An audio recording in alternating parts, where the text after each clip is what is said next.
आज के इस वीडियो में हम बीए पॉलिटिकल साइंस का जो डीएससी पेपर है foreign policy of major powers, इसका क्वेश्चन का एनालिसिस करेंगे और देखेंगे कि ये जो 10 ऑब्जेक्टिव क्वेश्चंस रहता है इसमें इसका आंसर देखेंगे। बहुत से स्टूडेंट ने डिमांड किया था कि इसका एक वीडियो बनाए, तो चलिए शुरू करते हैं। पहला जो क्वेश्चन है A number, who authored the book the road to foreign policy. इसका आंसर होगा दोस्तों H Gibson. Question number B, who set the starting point in foreign policy making is the national interest. This answer will be Norman Hill. यहाँ पर आप लोग एक ध्यान दीजिएगा कि मॉर्गेनथाउ आंसर नहीं होगा। इसके पीछे का जो कारण है हम लास्ट में देखेंगे लॉजिक के साथ और फैक्ट्स के साथ। तो चलिए आगे बढ़ते हैं। Which country was known as sick man of Asia. This answer will be China, not Japan. Japan में परमाणु हमला अमेरिका ने किया था नागासाकी और हिरोशिमा में। इसका मतलब ये नहीं है कि सिकमैन ऑफ एशिया जापान है। सिकमैन ऑफ एशिया जो है वो चीन को जाना जाता है। चलिए आगे बढ़ते हैं। Who is the current president of France. The current president of France is Emmanuel Macron. I have highlighted the answer in yellow colour so you can understand very easily. NATO was set up in which year? NATO is established in 1949. Let's continue. Who was the president of former USSR at the time of its disintegration?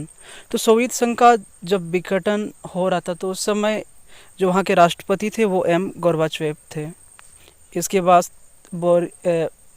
Boris Yeltsin आते हैं 1991 से 1 के बाद। तो M Gorbachev इसका answer होगा, ना कि Boris Yeltsin. Question number G, who said political power grows out of the barrel of a gun. इसका आंसर होगा दोस्तों माओ जेडोंग। ये जो माओ जेडोंग है इसी का दूसरा नाम है माओ त्से-तुंग। इसको दो नाम से जाना जाता है दोस्तों। Let's continue and know the answer of question H. Iron curtain is associated with the foreign policy of which country. This answer will B Russia, and why this answer will be Russia we will see end of the video with the logic. So let's continue now. For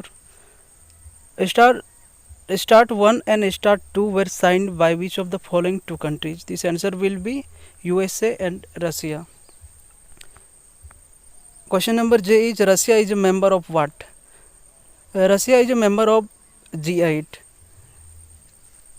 दोस्तों पहले G7 था, लेकिन इसमें जब रसिया add हुआ तो इसका नाम G8 दिया गया। तो चलिए आगे बढ़ते हैं। इसके बाद short answer and long answer यहाँ पर दिया गया है, तो इसको तो आप जानते होंगे। हमारा उद्देश्य था ऑब्जेक्टिव की चर्चा करना, क्योंकि ऑब्जेक्टिव का आंसर ढूंढ पाने में बहुत मेहनत लगता है, किताब देखना पड़ता है, इंटरनेट में चेक करना पड़ता है। बहुत किताबों में ऑब्जेक्टिव नहीं दिया रहता है उतनी मात्रा में। तो चलिए अब कारण देखते हैं कि ये जो ऑब्जेक्टिव क्वेश्चन की हमने चर्चा की इसके पीछे का कारण क्या था। तो मैंने इंटरनेट कंटेंट और कुछ बुक कंटेंट लिया है जहाँ से आंसर को हम एनालिसिस करेंगे। The road to foreign policy के जो ऑथर है वो एच गिब्सन है। ये इंटरनेट का कंटेंट है। इसके बाद ये किताब है BL फाड़िया का साहित्यवन पब्लिकेशन का, the starting point in foreign policy making is the national interest. ये जो स्टेटमेंट है या कोटेशंस है इसका आंसर होगा नॉर्मल ही। तो इस किताब में दिया हुआ है, तो आप लोग इस बात का ध्यान दीजिए कि मॉर्गेनथाउ नहीं होगा, क्योंकि यहाँ पर देख सकते हैं कि नॉर्मल ही लिखा हुआ डायरेक्ट कोटेशंस के साथ। So let's continue. ये भी एक कोटेशंस है नॉर्मल हिल का है। इसके बाद देखते हैं एशिया का मरीज के नाम से किसे जाना जाता है, तो चीन के जाना जाता है दोस्तों। इसके बाद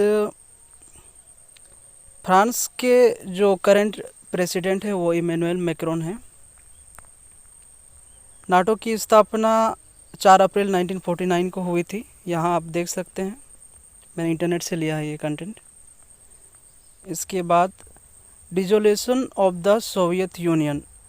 जब सोवियत संघ का विघटन हो रहा था तो उस समय मिखाइल गोर्बाचेव जो है राष्ट्रपति थे। तो चलिए आगे बढ़ते हैं।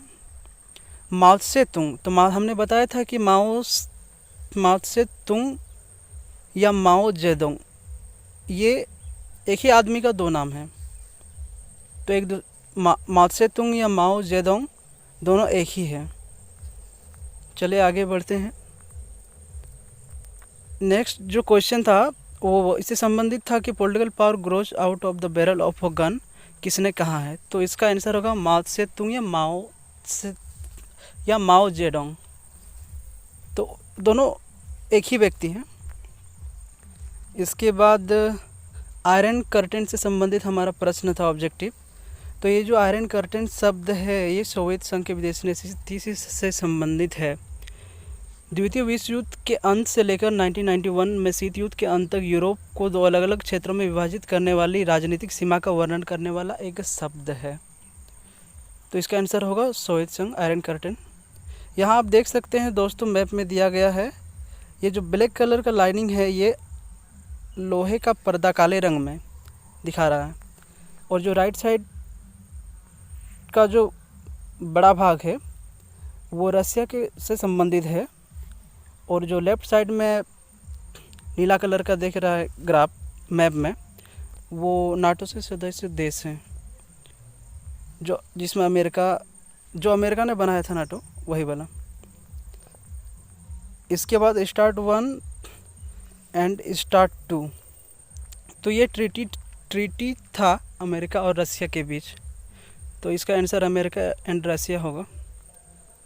इसके बाद क्वेश्चन था लास्ट क्वेश्चन 10 नंबर कि रसिया जो है किसका मेंबर है। तो इसका आंसर होगा G8। आप देख सकते हैं यहाँ G8 में रसिया कंट्री शामिल है। तो हमने 10 क्वेश्चन के जो ऑब्जेक्टिव थे उसका आंसर का यहाँ पर विशेष रूप से एनालिसिस किया, तथ्यात्मक और तर्क रूप में। तो ठीक है, thank you for watching this video. और यदि वीडियो अच्छा लगे तो लाइक, शेयर और सब्सक्राइब कीजिएगा। Thank you so much.